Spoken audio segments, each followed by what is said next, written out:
again. Hi. We're on to PCT video number 2. We got our visas approved. Yay! So woohoo! This is fantastic. Yeah, so it's quite nice to actually see it happening. We went into the courier today, and of course, freaking closed when we went there at 1:30. But I suppose they all need to have a break as well, don't they? So just in this video is just to let you guys know we got our visas, which is great, and I'm just going to go through preparation number 2, I suppose, the books that I'm after getting. So let the planning begin. Exactly. Yeah, show you some of the books now. Okay, so all on Amazon. I got each of these books. The 3 main important ones here we have are the Pacific Crest Trail from the Mexican border to Tuluno Meadows, then Tuluno Meadows to Oregon border, and then last but not least from California border to Canadian border. Now, because we are doing it from Canada to Mexico, we'll have to actually use these books backwards, so of course the usual. This normally goes for NOBOs, so northbounders to, or sorry, they call them NOBOs because they go from Mexico to Canada. Now we're going to be called SOBOs because we'll be going from Canada to Mexico. So each of these books are actually really good though. They have a lot of information. So like they showed chapter 1, history of the PCT, planning your hike, logistics, etc. And it goes the whole way to then each of the sections. They split up the sections into A to L. So it shows you each of the different chapters. We can rip out each section once we've finished it. Exactly. Less carriage. It'll be less carrying. So we're thinking when we start off, where we're going to be starting, there's an area up the top you can see British Columbia. So Vancouver is just here, and there's a place called Manning Park. Now unfortunately walking from Canada to the United States is illegal, so we're actually going to have to fly into Seattle, get either hitchhike or get public transport to a place called Cement, which is around here, and then hitchhike up to a place called Harts Pass. And then from Harts Pass we'll be starting from there and hiking 30 miles from there to the border to a place called Monument 78, which is the official finish of the Pacific Crest Trail. But since we're going to be starting there, then we'll have to backtrack the 30 miles and officially start our hike, which is a bit of a pain, but sure, nothing is ever easy with us. No.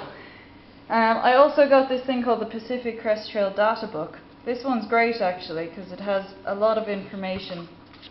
For example, we show introduction.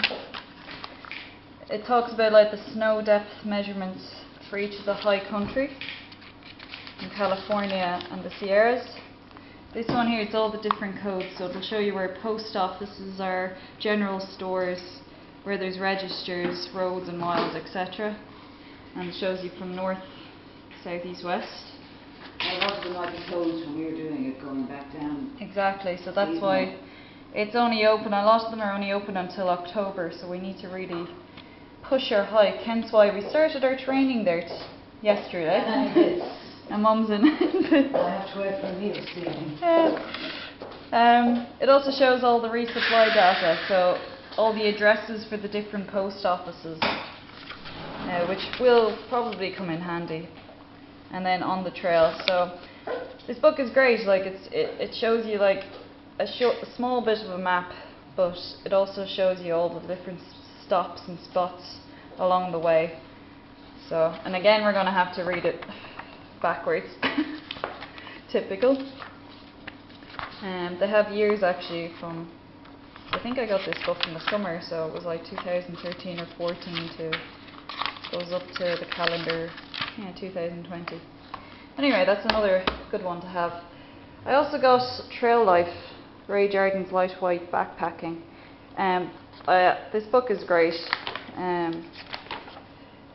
Himself and his wife have actually hiked over 25,000 miles, so they've done the PCT 3 times, northbound and southbound, and they give loads of different information. So, you know, even if you're only starting out with backpacking, it's a great book to buy. It talks about backpacks, tarps, tents.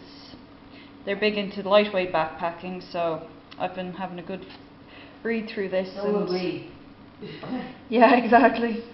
Essentials, like, to be honest, we're only going to be thinking about food and water, I'd say, on the trail. But, you know, leading up to the trail, like clothing and footwear, we need to make sure our feet are good.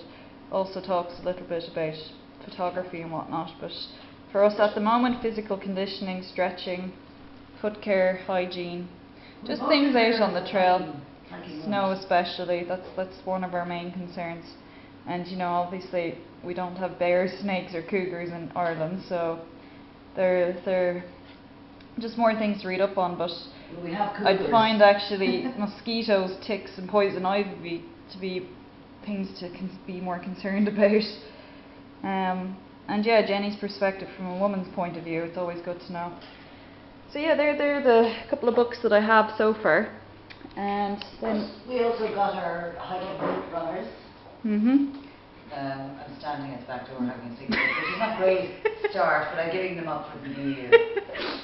Oh Lord. We bought our hiking runners in the Great Outdoors in Dublin. It's a fantastic outdoor shop. But I'd actually get lost in there myself. yeah, Love the place. it's the only time both of us like shopping.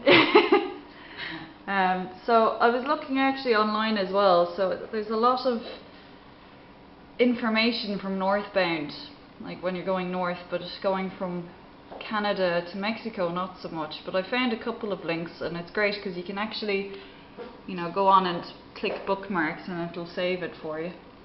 This one's just from Hard Pass to Manning Park, which we'll need to know.